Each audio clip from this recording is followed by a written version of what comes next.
We have our guest speakers tonight.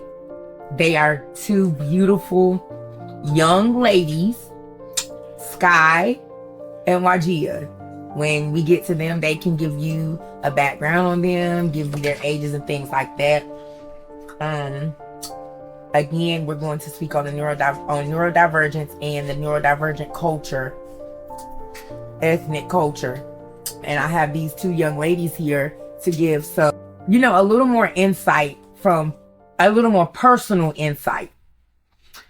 So most people are used to hearing neurodivergence being referred to as ADHD, autism, dyslexia, dyscalculia, Down syndrome, OCD. And so we are now kind of within the past maybe 4 or 5 years starting to cater around and use the appropriate term, which is neurodivergence.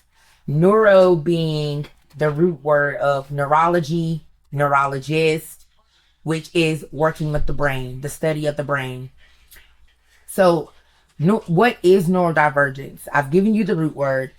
Neurodivergence is the range of differences in individual brain function and behavioral traits regarded as part of normal variation in the human population. So it's basically anything that deviates from the way a human is mainly, I don't want to say expected, but the typical standard of how the human brain works. If you have a neurodivergence, that means a part of your brain or your entire brain functions in an atypical manner, which would cause things like autism, ADHD, dyslexia, dyscalculia, dyspraxia, Tourette syndrome even. And I myself am diagnosed with a few of these neurodivergencies. Mainly the topic tonight, I really wanted to focus on neurodivergent and Black and brown people, because it's not really spoken about.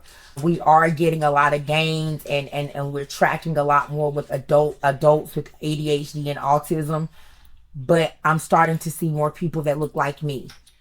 And with adults being diagnosed so late, sometimes it can be a hindrance on what is going on with our children, our relatives, our other, I have nieces, I have a nephew, I have my own children. And so it's very important to me that children that look like me get the appropriate care and education that they need. And there are things and ways that not only are we socioeconomically different, not only are we academically different or gifted, we have things in our environment and situations that can occur that will sometimes override or make the symptoms of neurodivergence be looked over. And also will also make things such as trauma transient and flow into symptoms like ADHD and autism. And that's another reason why in the next episode, the next season, I would like to bring in the topic of trauma, because whether you believe it or not, and I am wholeheartedly invested in, diagnoses are all forms of a spectrum. I feel like all diagnoses formulate on a spectrum. It could be 4 people in a room right now, and all of us could be diagnosed with the same thing, but it affects us differently. So no one is going to have something that looks just alike. We're not going to look alike. We're not going to, behave alike, but we may have similar or the same diagnosis with similar symptoms. But if you throw trauma in there, trauma ends up taking anything that you were diagnosed with and putting it in between the trauma. So trauma comes in, and trauma will actually sandwich any of the other diagnoses that we have. So that's why I feel like mental health is important. I feel like our culture is important. So that's why I'm trying to bring it to you piece by piece, because I definitely don't want to do like a 50,000 hour podcast, because I could go on for days on topics of psychology and mental health, behavioral health, our culture, etc., etc. But we're going to hone back in on the neurodivergence piece. And I've given you some examples of neurodivergence. I've given you the definition of neurodivergence. So one of the questions that we were given was, how does being neurodivergent affect one's life? That is such a broad question to me because I think people who are neurodivergent are affected differently, where we could be perceived differently, especially being Black, Latin, African American, Latin, anything like that. And then we're dealing with some type of neurodivergence. So I think that I feel like it's a great time to bring in our young ladies so that they can speak on how being ethnic and neurodivergent affects their lives. And it's up to them to tell you what it is or what their diagnosis is or whatever. But I feel like this would be a great time to bring in how their lives are affected by neurodivergence. I think first, we want to start with Sky. We want to start with Wajiha. Wajiha can go first. Okay. Okay, so this is Wajiha. I have quite a few, but I'm gonna name off 3 that I have. I have autism, ADHD, and OCD. They affected me in a lot of ways. My autism affected me in a lot of different ways. I have specific things that I focus on and things that I like and don't like. So it's hard for me to try, like, I go to therapy and stuff and they tell me to try new things, like things to taste and try to figure out other new things that I like to do. But it's hard because I'm a particular person and I like things a certain way. So how old were you when you were diagnosed with autism? And thank you for sharing, by the way. How old were you when you were diagnosed with autism? I was 11 when I was diagnosed with autism. Okay, so that's pretty late, but because in females it shows in different ways. It's rare. It shows later. You get diagnosed later than in males because it shows way different. It's harder to in females than males. And from what it seems like with females, normally it's always medically thrown off as something hormonal. And so because we have issues with hormones like cycles, and sometimes you can get disorders that are affected solely by your hormones. So sometimes it's difficult to diagnose in females. So I feel like 11 is pretty late to be diagnosed. Not only as in a female, but as an African American female, that was pretty late. So were there any things like challenges that you dealt with in, what grade are you in now? I'm in 10th. Okay. So prior to 10th grade, so 11 years old, that puts you in like 5th or 6th grade. Were there things that you struggled with or academically in a school setting prior to being diagnosed? In school, they did not know that you had autism or you were diagnosed with autism. So were there days that were more challenging than others, or? Yes, it was. Like, it would be days that was very loud in the lunchroom, or where I couldn't focus in class because it was like a lot of things going on. Now, it's subjects that I like the most. I'm a STEM student. Okay. So I like science and math a lot. Mm-hmm. So if I'm in that subject and I can't focus, I get easily irritated. So my teachers used to give me the soundproof headphones, and they'll let me go sit in a corner in a calm down area by myself so I could focus. And then when I'm finished with it, and once I'm done with my lesson, and I'm calm and everything, and I'm focused, then they will let me come back. Great. Okay. And how did that make you feel? Like, not just the modifications, but how did it make you feel being in that environment, noisy, loud, chaotic, and not at the time having an understanding of I'm on the spectrum and, I need this? How did that make you feel emotionally, physically? I was very irritated and confused. I was always wondering what is really wrong with me. Like, what is my problem? Why is my mind communicating with my body like this? Okay. And again, thank you for sharing that. I think it's very difficult listening to for me, but I can only imagine how reassuring this may be for young ladies or young men your age or younger, and they may be feeling this way and there's no understanding. I just always like to hear things from the horse's mouth. And you said something like you just didn't know what was wrong with you. I want you to understand that nothing is wrong with you. There is nothing wrong with having autism or being on the spectrum. There needs to be an understanding of that. And I think that that whole tactic and that whole, stereotype of, okay, this is autism and it's wrong. I think that needs to be swayed. That definitely needs to be thrown out. But there is nothing wrong with you. You just needed to be understood and you needed help understanding yourself. We're going to give Sky a few minutes to share with us what, if she would like, how being neurodivergent affected her life. Well, for one, this is Sky, because sometimes me and Wajiha sound alike. So yeah, this is Sky. Being neurodivergent, I'll say that it affects my life a whole lot. I feel like in school, in social groups, and just even like hanging around my family, it would be sometimes where it starts to feel like when I'm hanging around people my age or my peers and stuff, it'd be sometimes where I look at them, especially if they're around my age, it would be sometimes where I look at them and be like, they act totally different than I do. Or sometimes where I'll be like, okay, so is this how I'm supposed to be or am I just off?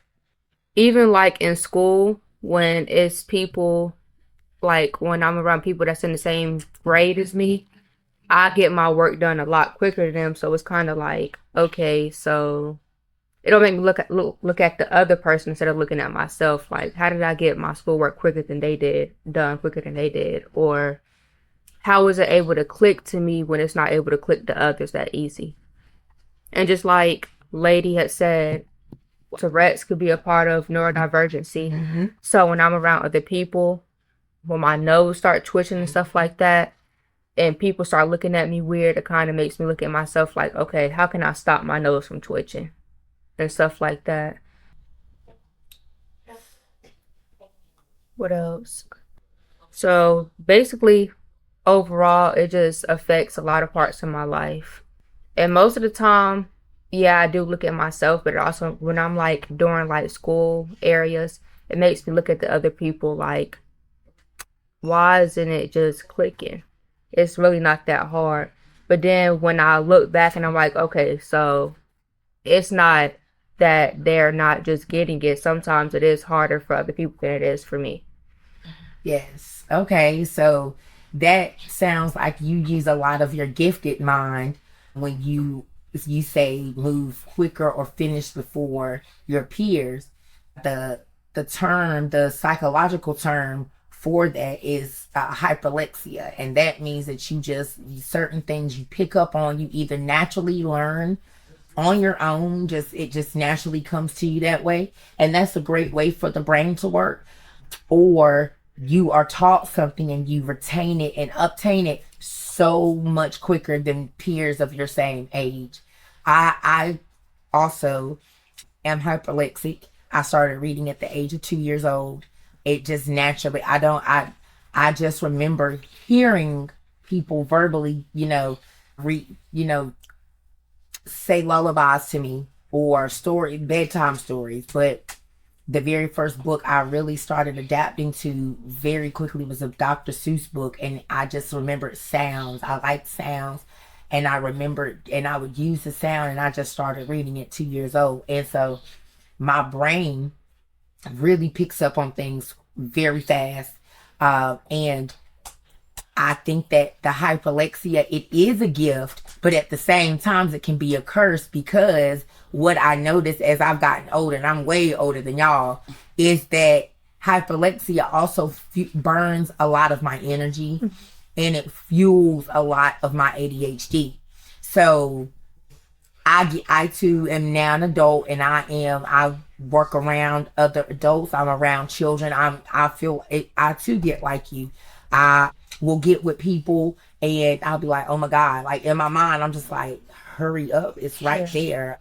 Duh. You know, and I've had to stop that because when I was your age now, I was I was a force to be reckoned with because I would just come out and be like, duh, yeah. I remember when I was even younger than y'all and I would be talking to my dad or my aunts or something. And as soon as they saw me, they'd be like, here comes I know. They would call me I know because I would ask a question. I would ask an adult a question.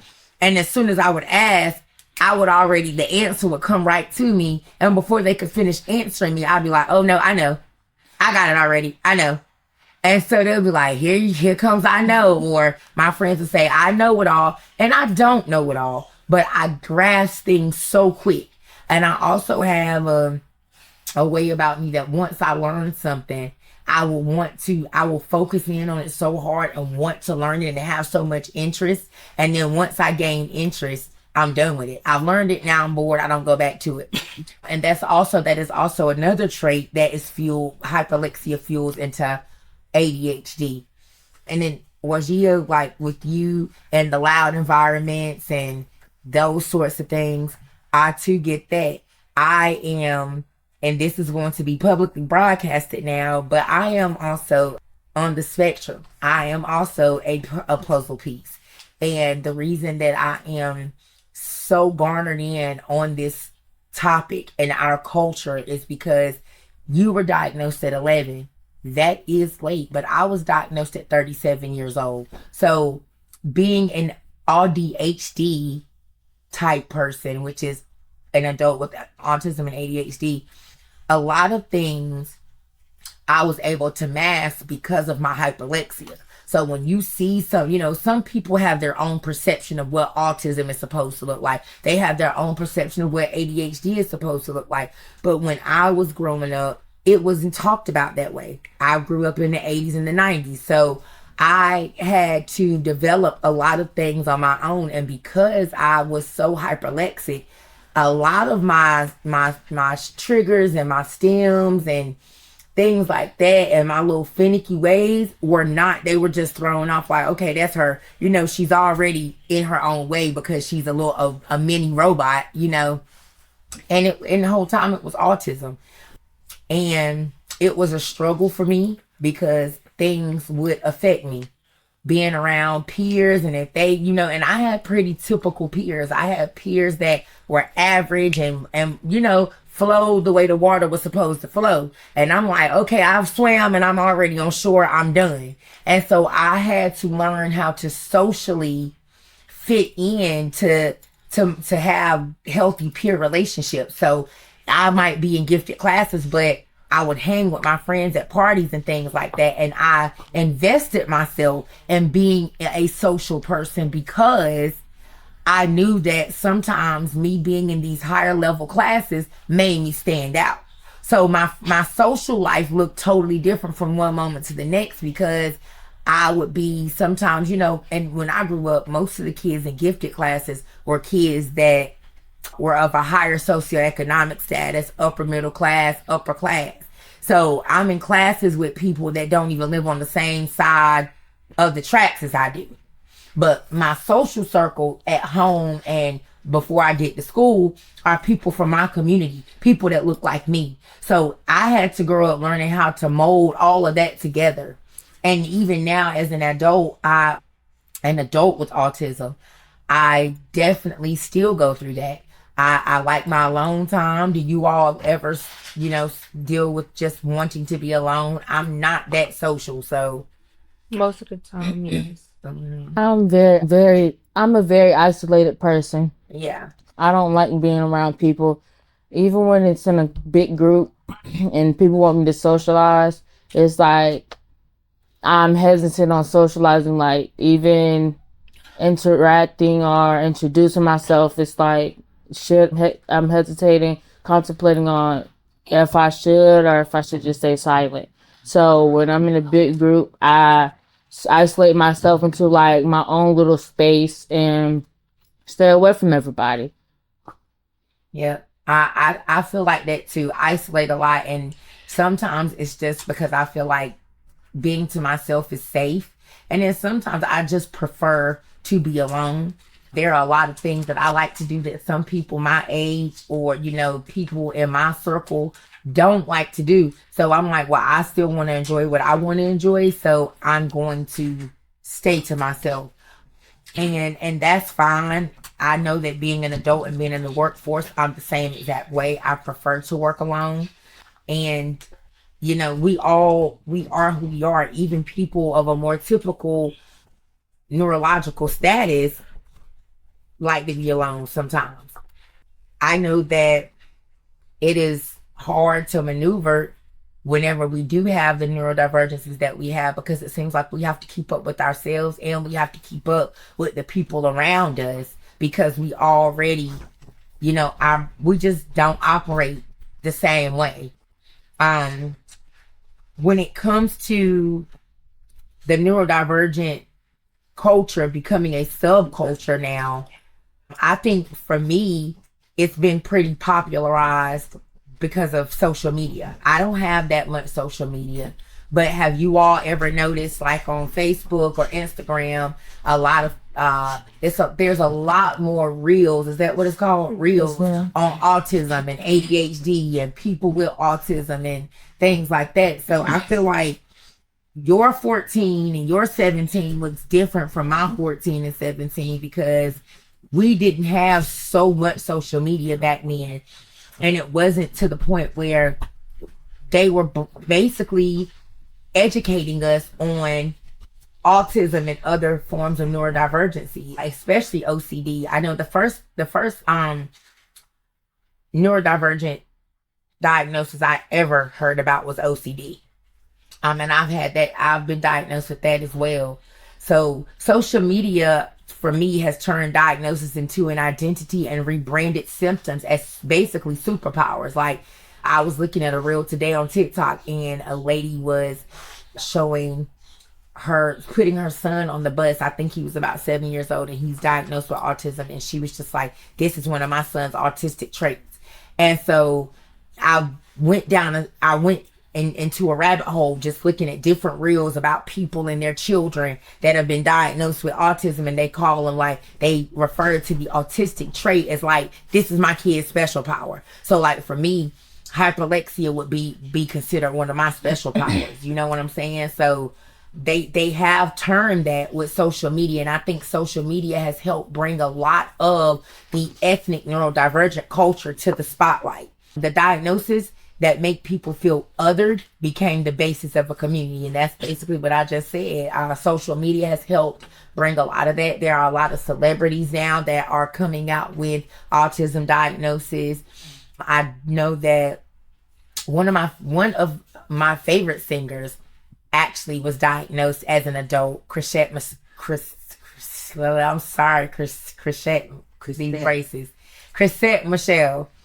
actually has been diagnosed with autism as an adult. And I've watched a lot of her interviews and how she's, you know, has went through a lot of relationships and things as an adult with autism. And before, to me, she was just this beautiful singer, you know, and I never really paid attention to like any of her quirks because I just was always listening to her music. But once I watched some of her interviews, I was able to pick up on the body language. And she's around my age, so she was one of the ones too that in the culture of the 80s, especially for brown and black kids, you weren't walking around getting diagnosed with autism. You were working it out, figuring it out. If you could read, if you could write. Most of that population was raised by their grandparents or their aunts and stuff. So we had to understand that they were from an even older class, a more nostalgic class. So nobody was running us to the doctor saying, this child is moving her fingers back and forth. What is that? We were just popped on the hand and told, stop that fidgeting. Let's get ready to go. And so she is actually now diagnosed, and that was a beautiful thing to me. I think the first time I watched that interview, I cried because I knew exactly how she felt. She even spoke about relationships, and I know y'all are young and relationships shouldn't be at the top of your list, but I'm pretty sure you have dated before. Yes, and so Chrisette Michelle was diagnosed with autism at the age of 42. And so she actually, and she's only like 43 or 44 now. So she actually even brought up a piece about relationships and how she was in a relationship, and when she was getting tested, and she was really like in love with this guy, and she just knew, like, when I go and let him know that I'm actually on the spectrum, I know she just had this hope that he was gonna stick it out with her. And she went and basically explained to him, hey babe, on the spectrum, and it didn't go too well. I've been in that situation before. I even have a few relationships ago. I actually went to a public place and had dinner to inform my partner at the time that I was on the spectrum.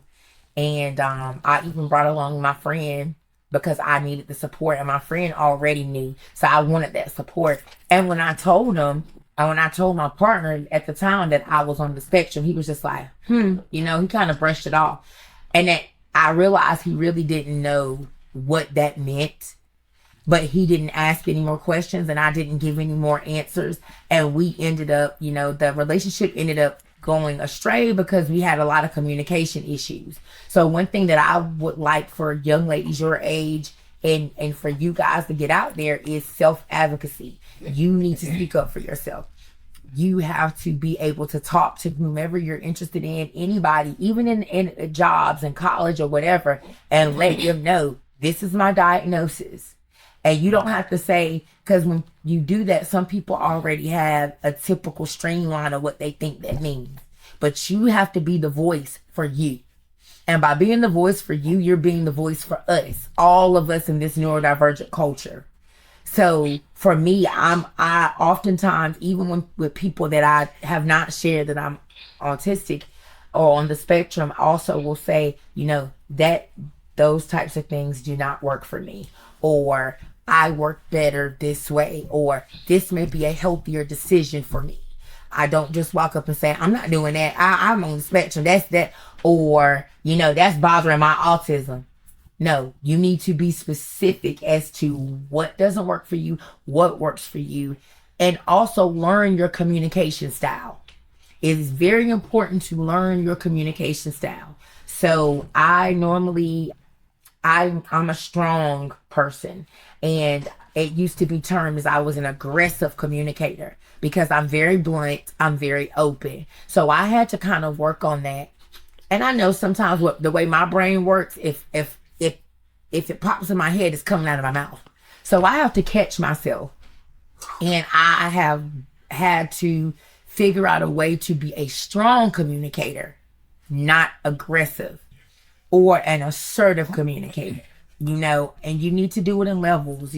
Sometimes I'll say something and I'll say, okay, I've said this before, so I'm going to repeat it. Or, take the time to do a lot of rephrasing so that people can understand where you're coming from. You want to hear, but you also want to be heard. And that's the same thing with ADHD. And there are a lot of times where I'm like, okay, I'm racing. I need to calm down.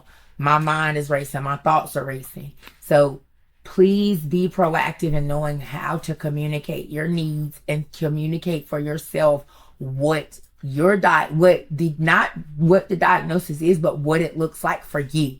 Because although we may all have the same diagnosis and the same terminology, and on paper it looks the same, we are individuals, and these diagnoses, this neurodivergence, affects us differently. So make sure that you know how to speak up for yourself, and you can be a strong communicator, not an aggressive communicator. A few more things before we finalize this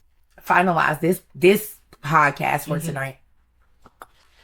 And since we were on Chrisette Michelle, I want to bring up other famous ways that autism has become, the basis of a community.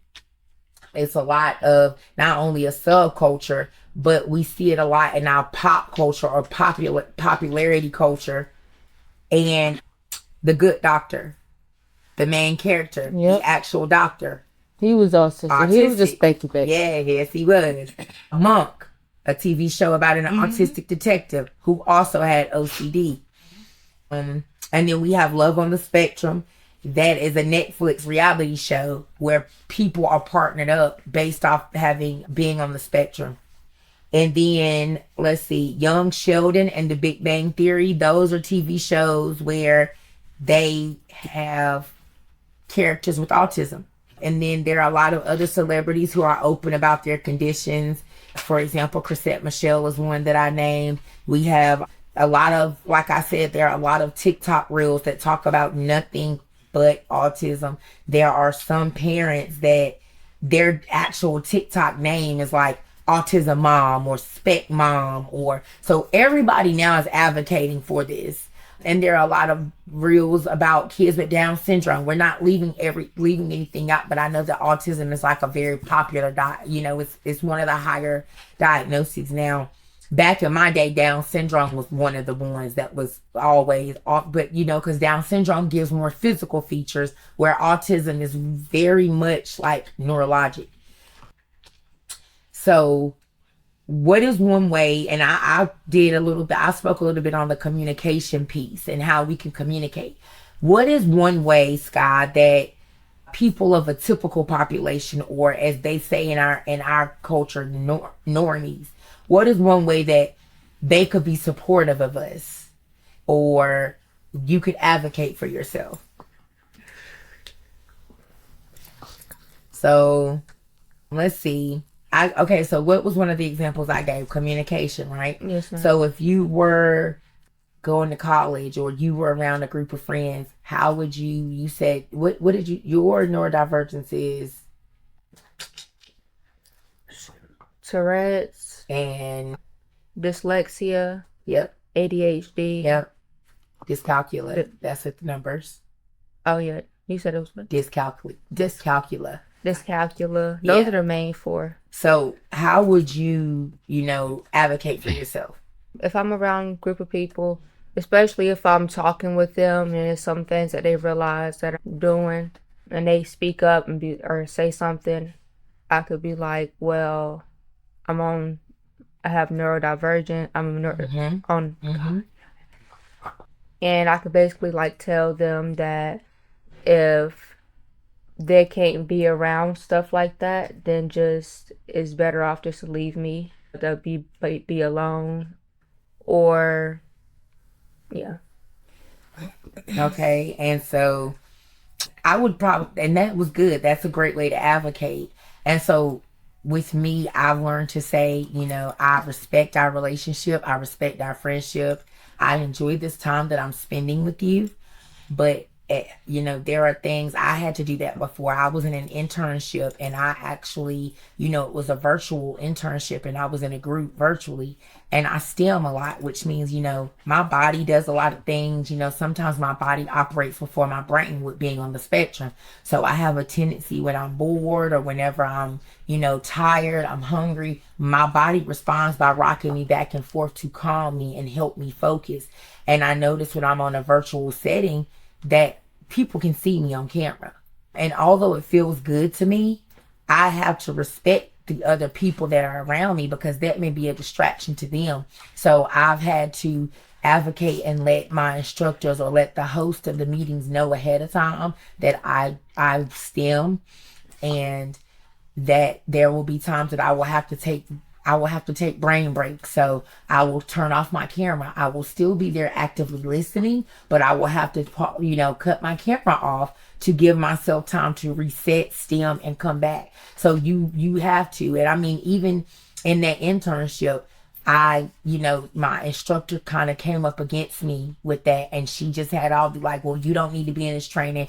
You know that you have to keep your camera on for 80% of the time. And I respectfully went and looked up documentation that researched what stemming does and how adults with ADHD and autism stem. And I actually sent her a copy of that document that I found. And so just to show that, yeah, this isn't something I'm making up. This isn't an excuse that I'm trying to make to get out of bed in this class. This is what I'm really dealing with. So you are going to have to learn ways, ask questions, and figure out ways to cope in this big old world, because although we are individuals, we are not sharing this world. We're not alone in this world. We're sharing this world. Wajiha. And I have another neurodivergency diagnosis that I want to talk about. Intermittent explosive disorder. IED, yes. That is it's a very strong one, because like people really don't understand at times. People can be diagnosed with it, but others think, oh, they're just going around and they're easily triggered.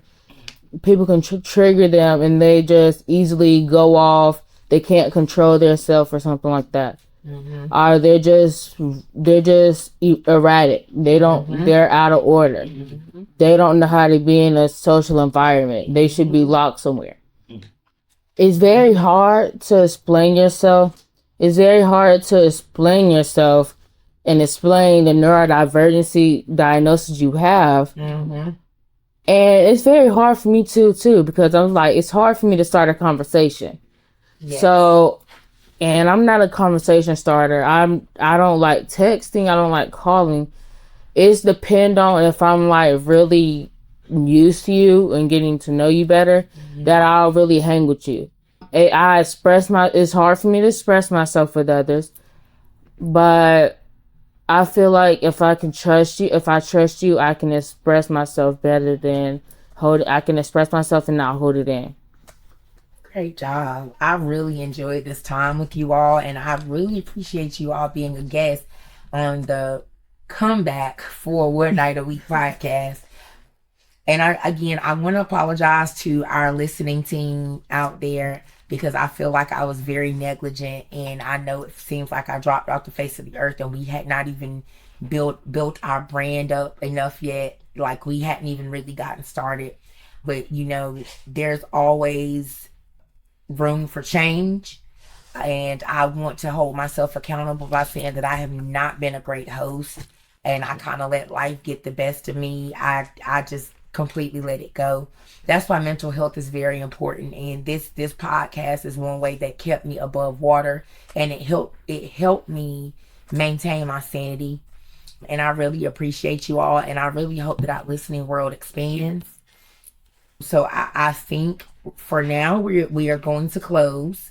I just want to say that neurodivergence can significantly impact relationships due to differences in communication styles, emotional regulation, and sensory processing.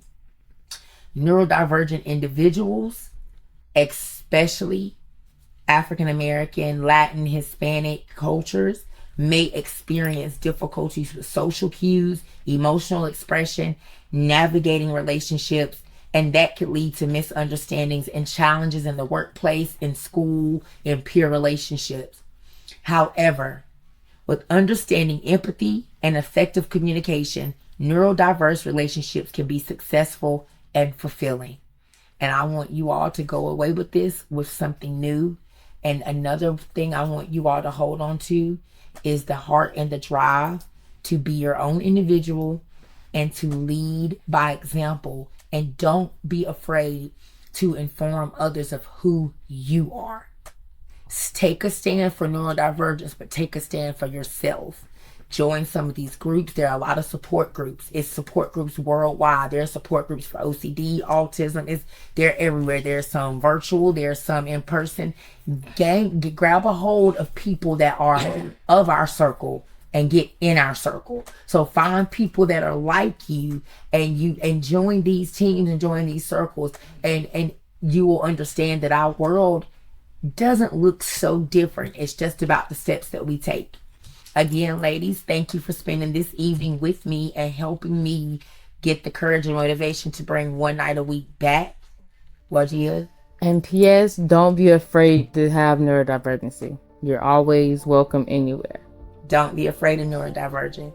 Make neurodivergence safe, and make sure that you advocate for a safe community for those of us with neurodivergence. Because you're always special the way you are. You are special just the way you are. Thank you, ladies. And we are at the end. Have a good night. That's a wrap. Thank you for having us. Neurodivergent.